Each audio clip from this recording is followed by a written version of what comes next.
Audio Jungle.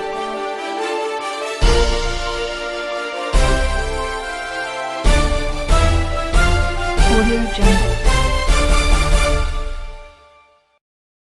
এদিকে কোনো জায়গা কাজ করতে দেব না, কারণ বিল্ডিংয়ের অ্যাসেসমেন্ট ঠিকভাবে হয় নাই, গাছগাছড়ার অ্যাসেসমেন্ট হয় নাই।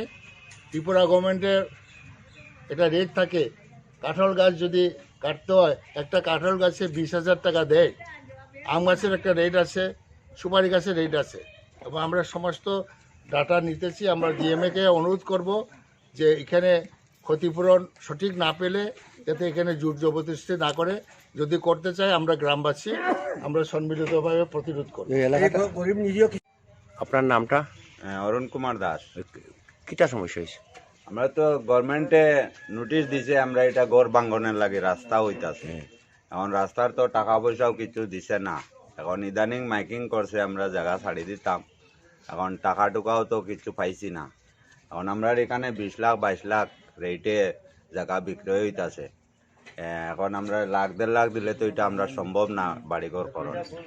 আমরা উপযুক্ত যাতে পয়সাটা পাই।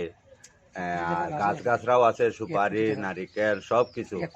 আর 1 কোটি টাকার মতো না পাইলে তো আমি 60টা পরিবার কেমনে আমরা বয় বেশি দেখায় বাড়ি ভাঙি লইতাম, চলে যেতাম। আমরা গরিব মানুষ কই যেতাম, টাকাও পাইছি না। মানুষ সব জড়িত আছে, মানে সবাই এটা অবজেকশন করে, কিন্তু এই আমরা দাম 5 লাখ 10 লাখ 30 লাখ 40 লাখ 50 লাখ ওরকম করিয়া মানে সময়ে তারা করিয়া দেন, সব সমানভাবে দেন না। কিন্তু দামি দামি গাছাইনো আছে, এটারও রেট নাই। সুপারি গাছের দাম ধরে এটারও দিয়া দেন, এইটা আমরা মানতাম না সবাই মিলিয়া। কিন্তু আমরা এটা আইনের আশ্রয়ে আমরা যাইমু। আপনার নাম? সন্ধ্যা দেবনাথ। বাড়ি?